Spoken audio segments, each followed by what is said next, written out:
Hello everyone, welcome to my channel. आज का हमारा टॉपिक है सेट। क्लास 11 का फर्स्ट चैप्टर है सेट। तो ये आज हम वन शॉट में सभी चैप्टर का इंट्रोडक्शन, थ्योरी और प्रॉब्लम्स देखने वाले। So let's start. तो सेट क्या है, देखो यहाँ पे। तो सेट आज हम वर्ड कहाँ पे यूज़ करते हैं? तो जहाँ पे भी ग्रुप होता है, चीज़ों का ग्रुप होता है, उसे हम सेट बोलते हैं। तो अगर आपके पास कोई बॉल्स है, किसी बॉक्स में अगर बॉल्स है ऐसे, तो इस बॉल्स की कलेक्शन को आप बोल सकते हैं कि ये बॉल का सेट है। This is a ball set, is it? तो इसे तो नंबर ऑफ एलिमेंट्स, अगर एक से ज़्यादा एलिमेंट्स किसी का कलेक्शन है तो उसे हम सेट बोलते हैं। तो वैसे ही मैथमेटिक्स में हम सेट के किसे बोलेंगे? तो यहाँ पे कौन सी चीज़ें होती है? यहाँ पे तो नंबर्स होते हैं, तो नंबर्स का कलेक्शन को बोलेंगे हम सेट। तो यहाँ पे देखो, तो जो कलेक्शन है, यहाँ पे नंबर्स कौन कौन से हैं हमें पता। तो नेचुरल नंबर्स पता है, वो हम एन से डिनोट करते हैं। तो नेचुरल नंबर स्टार्ट्स कहाँ से? 1 2 3, तो ये नेचुरल नंबर्स होते हैं। उसके बाद आते हैं whole numbers. Whole number start होते हैं 0 से, सो 0 1 2 एंड सो ऑन, ये होल नंबर्स हो गए। नेक्स्ट आते हैं हमारे Q, that means it is a rational numbers, जो p बाय क्यू के फॉर्म में हम लिखते हैं। नेक्स्ट आते हैं रियल नंबर्स। ओके, तो इस तरह से ये नंबर्स का जो है वो कलेक्शन है। तो हर एक कलेक्शन को हम बोलते हैं सेट। तो ये नेचुरल नंबर का हो गया सेट, ये होल नंबर का, रैशनल नंबर्स का और रियल नंबर्स का। तो कलेक्शन को बेसिकली बोला जाता है सेट। लेकिन कौन सा कलेक्शन? जो ऐसा कलेक्शन जो पर्सन टू पर्सन वैरी ना हो। मतलब हर एक को अगर आप पूछे, किसी भी व्यक्ति को अगर आप पूछते हो, तो वो सेम आंसर आपको मिलना चाहिए, उस कलेक्शन को बोला जाता है सेट। तो यहाँ पे डेफिनेशन क्या दी है, देखो यहाँ पे सेट का डेफिनेशन है, a set is well defined collection of object. तो ये जो वेल डिफाइंड वर्ड है ना, ये बहुत ही इंपॉर्टेंट वर्ड है। तो यहाँ पे देखो, वेल डिफाइंड,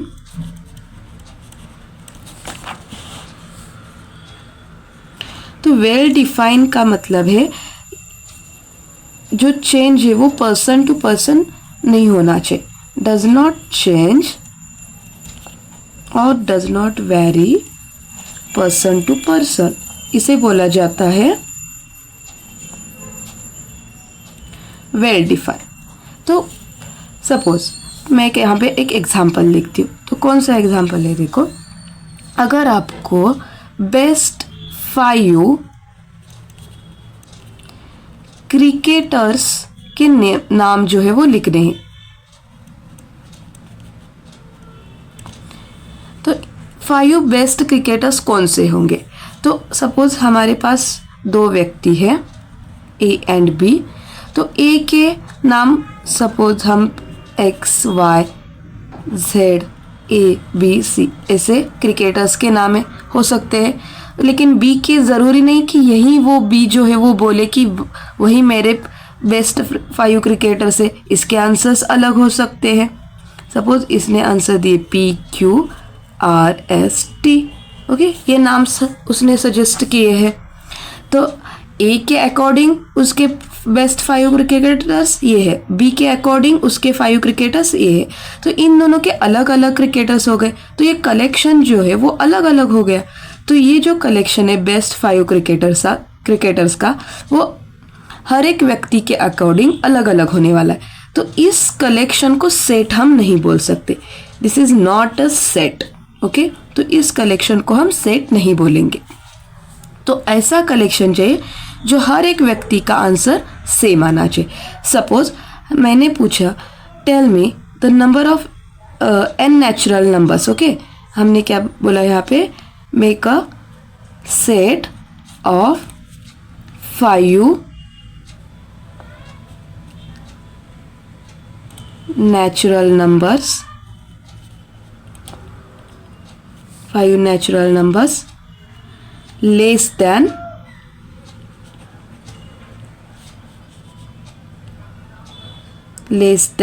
<6। ओके, तो यहाँ पे कौन से नंबर्स आने वाले? दिस इज अ 1 2 3 4 5, यही नंबर्स आने वाले। तो ये हो गया हमारा सेट। ओके, तो यहाँ पे सेट तो आपको समझ में आ गया कि सेट किसे बोला जाता है। सेट जो है वो ऐसा कलेक्शन जो वेल डिफाइन हो, वो चेंज नहीं होने वाला, इस तरह का जो कलेक्शन है उसे बोला जाता है सेट। अब यहाँ पे सेट लिखा कैसे जाता है, तो सेट लिखने के दो टाइप्स है। फर्स्ट हमारा है रोस्टर फॉर्म, इसे ही टैब्यूलर फॉर्म भी बोला जाता है। तो रोस्टर फॉर्म और टैब्यूलर फॉर्म क्या है, तो कोई भी जो नंबर का सेट है, सपोज अभी यहाँ पे हमने नेचुरल नंबर्स का सेट लिया है, तो इसे लिखा कैसे जाता है, तो कोई भी सेट जो है वो कैपिटल लेटर से हम डिनोट करते हैं, ठीक है। तो उसके बाद इक्वल साइन देंगे और ये जो सेट है वो कर्ली ब्रैकेट्स में इनक्लोज करेंगे। तो इसके बीच में सभी एलिमेंट्स आएंगे 1 2 3 4 5। ओके, इन ऑब्जेक्ट्स को हम बोलते हैं एलिमेंट्स या ऑब्जेक्ट्स बोलेंगे। हर एक एलिमेंट जो है वो सेपरेट करेंगे कॉमा देके और एंड में हम क्लोजिंग ब्रेसेस लगाएंगे। यहाँ पे इसे बोला जाता है रोस्टर फॉर्म या टैब्यूलर फॉर्म। इसमें जो एलिमेंट्स है वो आपको लिखने हैं, तो यहाँ पे सिर्फ कंडीशन है कि ये कर्ली ब्रेसेस में होने चाहिए, हर एक एलिमेंट सेपरेटली आपको लिखना है और कैपिटल लेटर से सेट जो है वो डिनोट करना है। तो ये जो है वो आपका रोस्टर फॉर्म है। सेकेंड है हमारा सेट बिल्डर फॉर्म। तो सेट बिल्डर फॉर्म क्या है, तो सेट बिल्डर फॉर्म में हमें लिखना होता है एक रूल। तो इसी को हम कैसे लिखेंगे, तो ये तो n से डिनोट करेगा, कर्ली ब्रैकेट से होगा। तो यहाँ पे लिखते time x such that, okay, कौन से एलिमेंट से, x टाइप के एलिमेंट से सच दैट। तो यहाँ पे रूल लिखना है कि ये कौन से नंबर से, तो x is less than 6 and x belongs to n, ये हमारा रूल है। यहाँ पे कौन से नंबर से, जो 6 से लेस है और सभी नेचुरल नंबर्स है। तो ऐसे सेट को हम बोलेंगे ऐसा कलेक्शन जो है वो n सेट का है। तो ये जो हमने यहाँ पे रूल लिखा है इसे ही बोला जाता है सेट बिल्डर फॉर्म। तो ये हो गया सेट बिल्डर, ये हो गया रोस्टर फॉर्म। तो नेक्स्ट जो है यहाँ पे आपका नेक्स्ट हमारा पॉइंट है that is a types of sets. तो कौन से टाइप्स है यहाँ पे देखो, तो फर्स्ट हमारा टाइप आता है that is a empty set.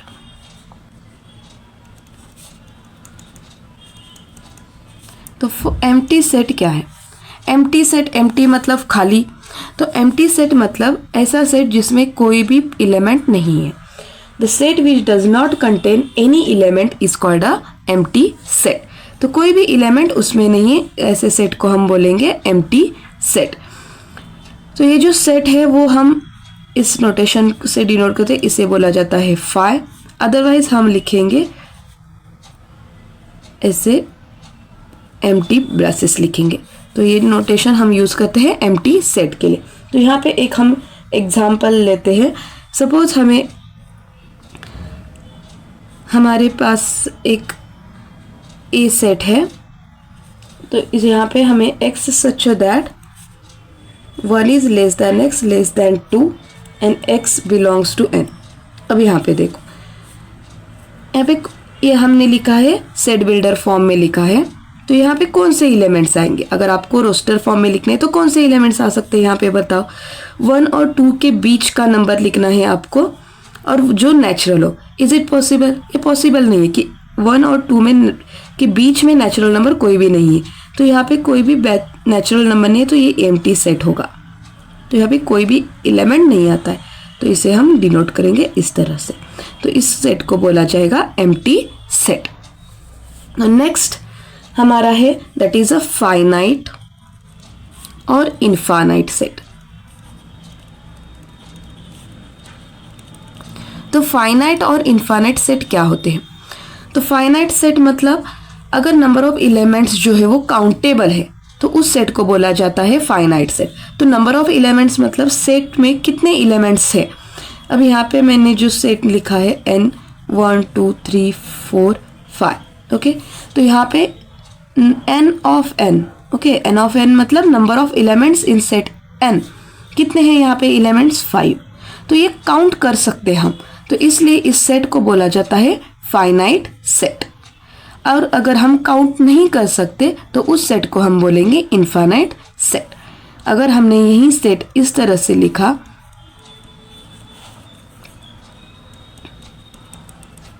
तो यहाँ पे n नेचुरल नंबर्स तो है लेकिन कितने हैं पता नहीं है, तो इस सेट को बोला जाएगा इनफाइनाइट सेट। अंडरस्टैंड? ये हम नोटेशन यूज करते हैं टू काउंट द एलिमेंट्स। ये नोटेशन हम एलिमेंट्स काउंट करने के लिए यूज करते हैं। तो n ऑफ n मतलब number of elements in this set. तो ये हुआ फाइनाइट, इनफाइनाइट, ये हुआ एम्प्टी सेट। नेक्स्ट हमारा है set, it is a equal set. तो इक्वल सेट्स क्या है देखो यहाँ पे, तो दो सेट्स हमें ज़रूरी है यहाँ पे। तो इन दोनों सेट्स में अगर एलिमेंट्स जो है, नंबर ऑफ एलिमेंट्स सेम है और वो इक्वल एलिमेंट्स है, तो उसे बोला जाता है equal sets. The two sets A and B are said to be equal if they have exactly the same elements. Same elements होना ज़रूरी है, तो उस सेट को बोला जाएगा इक्वल सेट। तो यहाँ पे अगर मैंने A सेट लिखा दैट इज अ 1 2 3 4 और B सेट लिखा यहाँ पे मैंने 4 3 2 1। ओके, तो यहाँ पे नंबर ऑफ एलिमेंट्स सेम है और वो सेम एलिमेंट्स है 1 1 2 2 3 3 4 4। यहाँ पे ऑर्डर ज़रूरी नहीं है, यहाँ पे हम ऑर्डर कंसीडर नहीं करते, सिर्फ एलिमेंट जो है वो सेम है, तो हम बोल सकते हैं कि ये दोनों सेट्स कौन से हैं? इक्वल सेट है। Otherwise this sets are not equal. Okay, तो इसे नॉट इक्वल बोला जाता है, इसे बोला जाता है equal set, and this is not equal set. Okay, तो प्लेस अगर अलग अलग है तो चल सकता है, लेकिन एलिमेंट्स जो है वो सेम होने चाहिए। So that is called as a equal set. इस तरह से और एक एग्जांपल हम लेते, अगर आपको फॉलो वर्ड के एलिमेंट्स अल्फ़ाबेट्स लिखने हैं तो क्या होंगे फॉलो के? FOLLOW। ओके, तो ये वर्ड है ना FOLLOW, ये आपका वर्ड है, तो इसके अल्फ़ाबेट्स कौन से? FOLW। और इस तरह से अगर आपका 20 सेट आपको लिखना है वोल्फ वर्ड के लिए, सपोज हमारा वर्ड है वोल्फ। ओके, तो इसके अल्फ़ाबेट्स कौन से हैं? WOLF। ओके, तो इन दोनों में देखो अल्फ़ाबेट्स तो सेम है, प्लेस अलग है लेकिन अल्फ़ाबेट्स सेम है, तो इसलिए इन दोनों को हम बोल सकते हैं A इक्वल टू B बोल सकते हैं। तो नेक्स्ट हमारा जो पॉइंट है दैट इज अ सबसेट। तो ये बहुत ही इंपॉर्टेंट पॉइंट है इस चैप्टर का, सबसेट। तो सबसेट्स क्या है देखो यहाँ पे, तो आपके पास एक कलेक्शन है एलिमेंट्स का, इस कलेक्शन में से कुछ एलिमेंट्स आपने निकाले और उसका एक अलग सेट बनाया। ओके, तो ये जो सेट है ये है सबसेट। ओके, ये बड़ा सेट था, उसमें से कुछ एलिमेंट्स आपने निकाले और एक अलग आपने सेट बनाया, तो इसे ही बोला जाएगा सबसेट। तो देखो यहाँ पे मैंने एक सेट लिया है A जिसमें एलिमेंट्स है 1 to 10 एलिमेंट्स। ठीक है, तो इसी में से मैंने एक दूसरा सेट निकाला और उसमें लिखा मैंने सिर्फ इवन नंबर्स लिखे 2 4 6 8 10। ठीक है, तो ये इसी में से निकाले गए एलिमेंट्स है, तो इस सेट को बोला जाएगा B is a subset. B क्या है आपका? Subset of A। और ये लिखा जाता है इस तरह से, ये नोटेशन हम यूज करते हैं सबसेट के लिए। सो B is a subset of A। ये आपका B जो है वो सबसेट है। समझ में आया? तो इस कलेक्शन में से कुछ एलिमेंट्स हमने निकाले और उसका अलग एक सेट बनाया, that is called as a subset. तो इसका डेफिनेशन होता है a set is said to be subset of a set B if every element of A is also an element of B। इसके सभी एलिमेंट्स अगर set में है तो उसे बोला जाता है सबसेट। ठीक है, तो इसका डेफिनेशन भी यहाँ पे दिया है, तो ये हम कैसे लिख सकते? A is subset of B if A belongs to A and A also belongs to B. Okay, ये अगर ए में भी है और वो बी में भी है तो ए को सबसेट बोला जाता है। तो इस तरह से और एग्जाम्पल्स आप लिख सकते हैं, कोई भी एग्जाम्पल्स। अभी ये 1 to 10 है, अगर आपने सी ये और एक ऑड नंबर्स का सेट बनाया जिसमें 1 3 5 7 9 ए एलिमेंट्स आएंगे, तो सी जो है वो सबसेट बनेगा ए का। ठीक है, तो इसे बोला जाता है सबसेट, वो सब पार्ट होता है सेट का। तो नेक्स्ट हमारा पॉइंट है that is a subset of set of real numbers. Real numbers जो है इसके सबसेट्स कौन से हैं, ये अभी हमें देखना है। रियल नंबर्स के सबसेट्स, तो रियल नंबर्स के सबसेट्स कौन से हैं, यहाँ पे देखो। नेचुरल नंबर स्टार्ट्स होते हैं 1 से लेके, उससे पहले आता है होल नंबर। होल नंबर्स कहाँ से स्टार्ट होते हैं, 0 से। तो यहाँ पे बड़ा कौन सा है, होल नंबर है। तो नेचुरल नंबर जो है वो सबसेट किसका होगा, होल नंबर का। Is it. अब यहाँ पे देखो होल नंबर्स के आगे कौन सा सेट आता है, इंटीजर्स। ओके, जेड में इंटीजर्स पॉजिटिव एंड निगेटिव सभी नंबर्स आते हैं यहाँ पे। तो होल नंबर किसका सबसेट होगा, जेड का सबसेट होगा। अब यहाँ पे जेड के आगे कौन सा सेट है हमारा, रैशनल नंबर का। रैशनल नंबर्स p/q के फॉर्मेट में होते हैं, तो यहाँ पे ये सभी नंबर्स जो है वो रैशनल नंबर्स में आते, तो ये सभी रैशनल नंबर्स के सबसेट हो गए। अब इसके आगे रैशनल नंबर के आगे हम लिखते हैं रियल नंबर, तो ये सभी जो नंबर्स है वो किस में आते हैं, रियल नंबर्स में।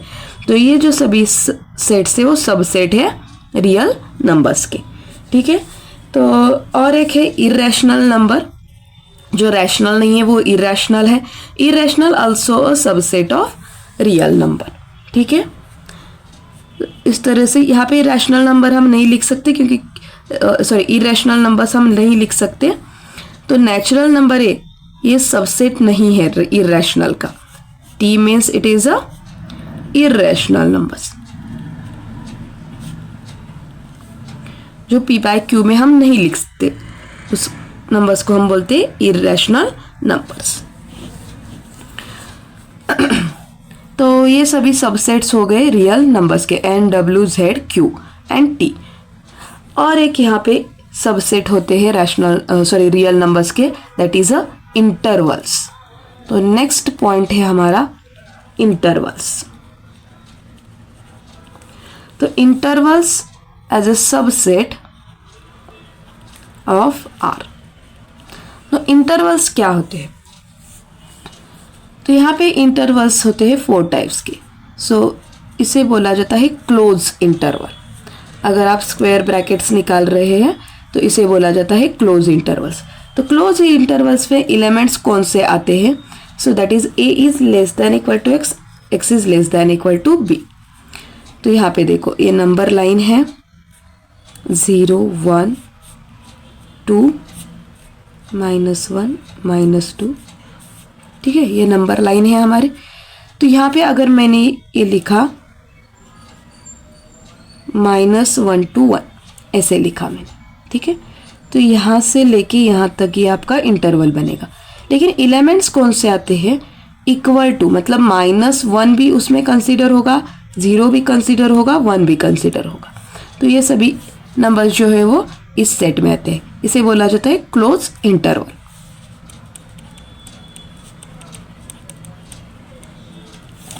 ठीक है, नेक्स्ट हमारा इंटरवल होता है that is open interval A B. तो इसमें कौन से एलिमेंट्स है, X such that A is less than X less than B. तो यहाँ पे सेम हमने नंबर लाइन ड्रॉ करनी है 0 -1 1 -2 2। ओके, तो यहाँ पे अगर आप ये क्लोज इंटरवल में डालते -1 to 1, ओपन इंटरवल में डालते, तो यहाँ पे एलिमेंट्स कौन से आते, -1 और 1 छोड़ के बीच के नंबर्स, तो 0। ओके, बाकी भी सभी यहाँ पे के बीच के नंबर्स आएंगे। तो यहाँ पे सिर्फ मैंने ये 0 लिखा है। तो -1 और 1 छोड़ के जो बीच के एलिमेंट्स है वो सभी ओपन इंटरवल्स में आते। तो यहाँ पे ये आपको ध्यान में रखना है कि यहाँ पे इक्वल टू साइंस आते, यहाँ पे इक्वल टू साइंस नहीं आते। इसलिए यहाँ पे एंड पॉइंट्स छोड़ के सभी एलिमेंट्स ओपन इंटरवल में आते। यहाँ पे एंड पॉइंट्स इंक्लूड करके सभी एलिमेंट्स क्लोज इंटरवल में आते। इसे बोला जाता है ओपन इंटरवल।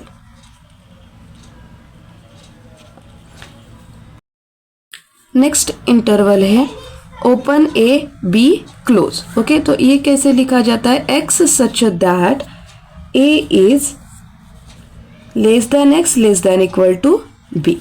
तो यहाँ पे कौन से एलिमेंट्स आते हैं? देखो यहाँ पे, तो यहाँ पे एलिमेंट्स, सपोज हमने एक एग्जांपल लिया है, सो दैट इज अ -1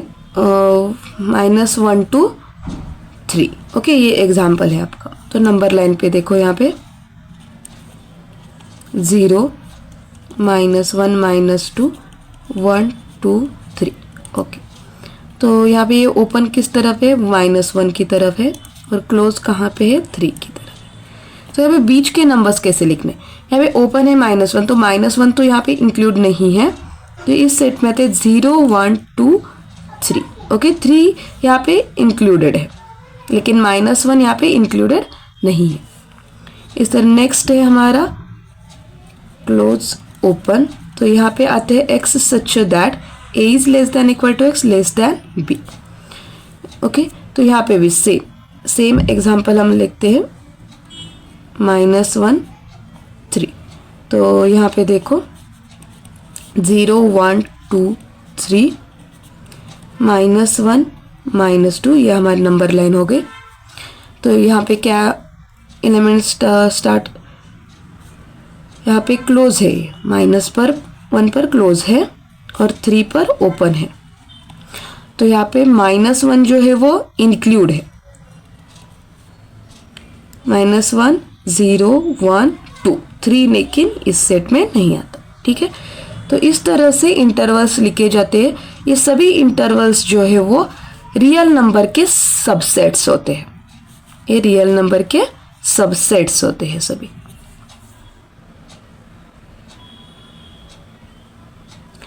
नेक्स्ट यहाँ पे इंटरवल्स, यहाँ पे अभी सेट में हमने क्या देखा है? एलिमेंट्स काउंट करते हैं हम। कैसे काउंट करते हैं? n of a n of b करके। तो यहाँ पे हम क्या एलिमेंट्स नहीं काउंट कर सकते, तो यहाँ पे हम लेंथ काउंट करते हैं, इंटरवल्स की लेंथ काउंट करते हैं। कोई भी जो सभी इंटरवल्स है, A be open interval, okay, तो ये सभी जो इंटरवल्स है, इन सभी की लेंथ्स हम कैसे काउंट करते हैं? b माइनस ए। तो b माइनस ए जो वैल्यू है, ये वैल्यू होती है इन सभी इंटरवल्स की लेंथ। ओके, तो इसे बोला जाता है लेंथ ऑफ दिस इंटरवल।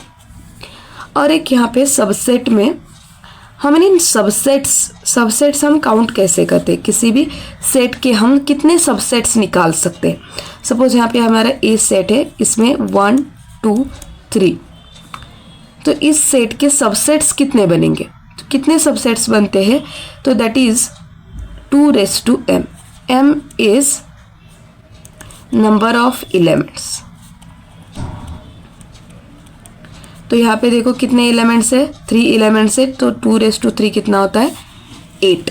तो 8 सबसेट्स बनेंगे इस सेट के। ठीक है, तो ये आपको ध्यान में रखना है कि कितने सबसेट्स बनते हैं किसी भी सेट के। सो दैट इज 2m सबसेट्स बनते हैं। m that means number of elements. तो यहाँ पे नेक्स्ट हमारा पार्ट है that is a universal set.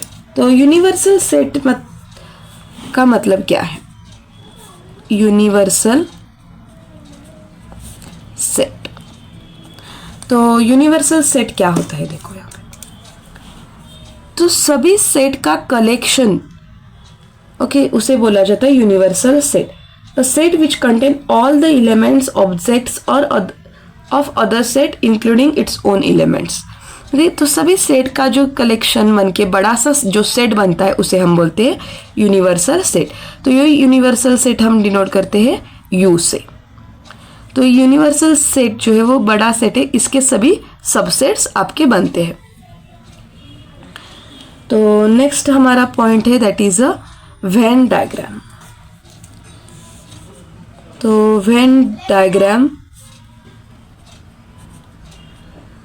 क्या है? तो हम जो सेट्स है वो रिप्रेजेंट करते हैं वेन डायग्राम से।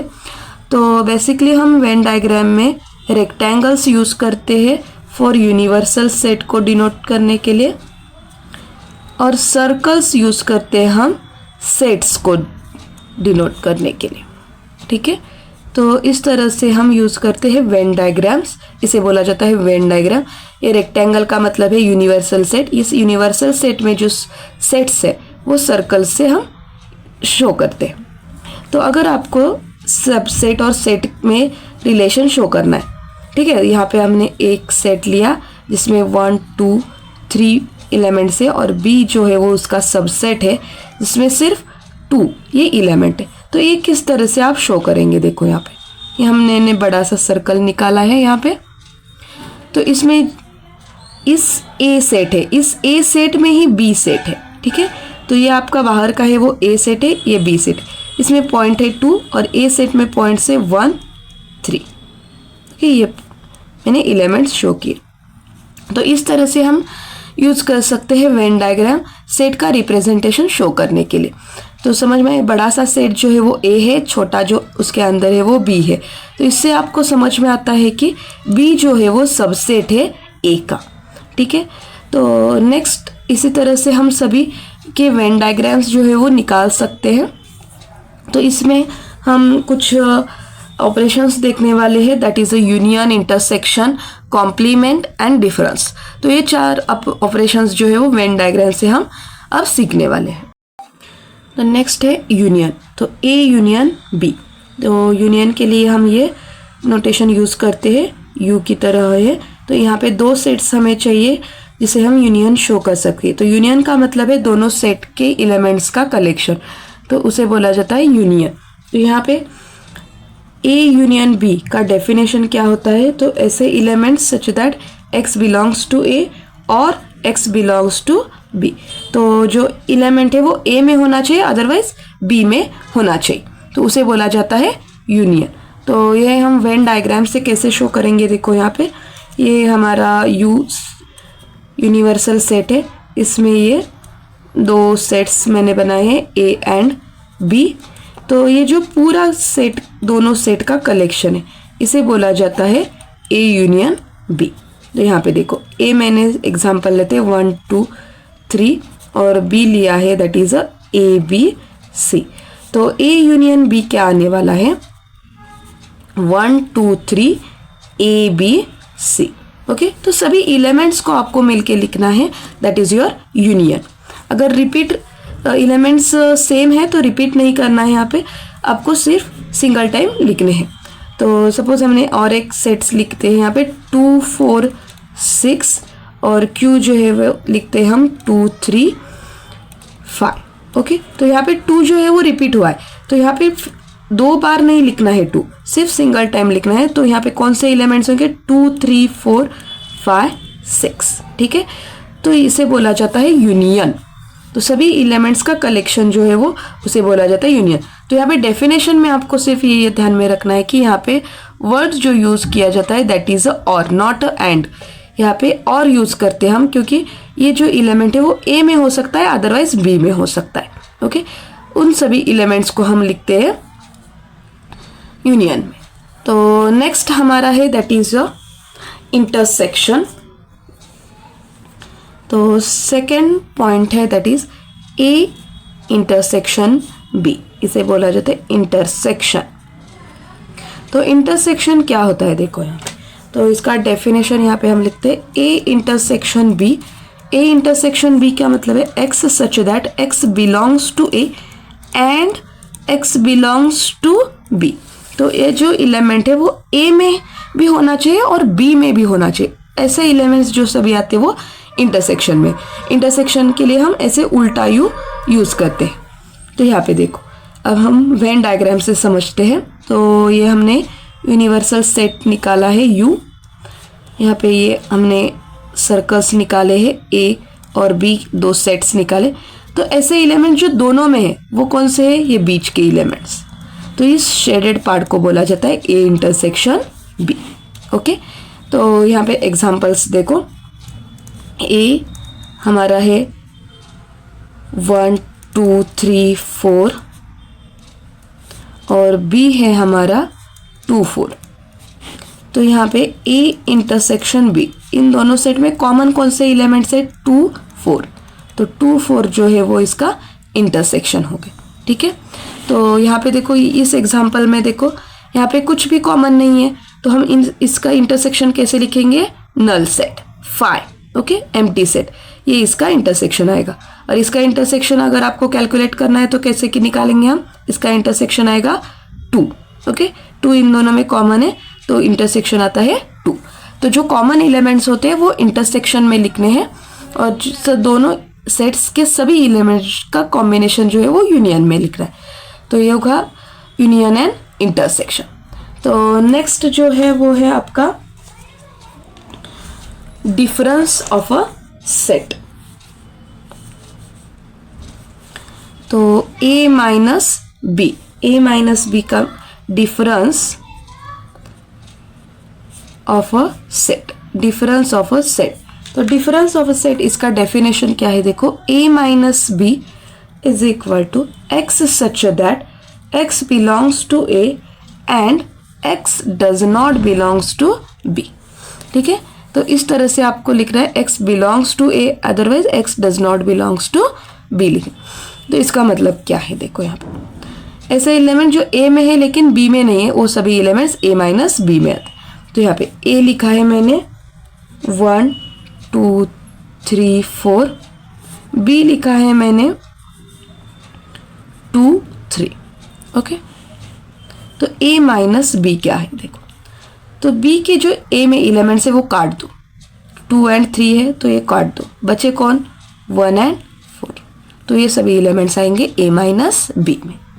ओके, तो B के एलिमेंट्स नहीं चाहिए हमें, सिर्फ A के एलिमेंट्स चाहिए, तो B के एलिमेंट्स काट दो, तो दैट इज 1 एंड 4। तो वेन डायग्राम से देखो यहाँ पे कैसे, तो ये हुआ आपका यूनिवर्सल सेट,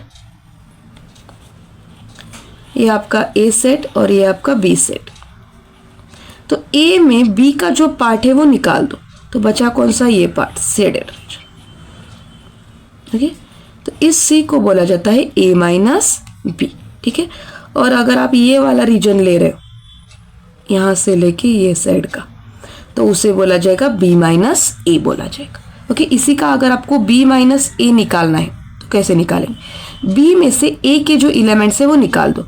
A के कौन से एलिमेंट्स है? 2 एंड 3, इन दोनों को निकाल दो, बचा कौन? कुछ भी नहीं, एम्प्टी सेट। ओके, तो इसे बोला जाएगा B माइनस ए। तो इससे आपको पता चलता है कि A minus B is not equal to B minus A. Okay, तो ये आपको याद रखना है कि A minus B is not equal to B minus A होता है। समझ में आया? तो A माइनस मतलब उसके एलिमेंट्स काट देने हैं और जो बचे होते हैं वो एलिमेंट्स लिखने हैं। तो ये हुआ difference of a. Next point है कॉम्प्लीमेंट ऑफ अ सेट। तो कॉम्प्लीमेंट ऑफ सेट जो है वो हम डिनोट करते हैं इस तरह से, A dash otherwise AC। Okay, इस तरह से हम डिनोट करते हैं कॉम्प्लीमेंट। तो कॉम्प्लीमेंट क्या होता है? जो एलिमेंट्स A में नहीं है लेकिन यूनिवर्सल सेट में है, उस एलिमेंट्स को बोला जाता है कॉम्प्लीमेंट। तो इसका डेफिनेशन क्या आता है? देखो, तो x such that x belongs to U but x does not belongs to A। तो ऐसे सभी एलिमेंट्स आते हैं x कॉम्प्लीमेंट में। वेन डायग्राम से देखो क्या आता है, तो ये आपका यूनिवर्सल सेट है और ये आपका A सेट है। तो U में है लेकिन A में नहीं, तो ये जो बाकी के एलिमेंट्स है इन सबको बोला जाएगा A कॉम्प्लीमेंट। ठीक है, तो यहाँ पे देखो एग्जांपल लेते, आपका U सेट है 1 2 3 अप टू 10, A सेट है 2 4 6 8 10। ओके, इवन नंबर्स लिए हैं यहाँ पे। तो आपका A कॉम्प्लीमेंट क्या होगा?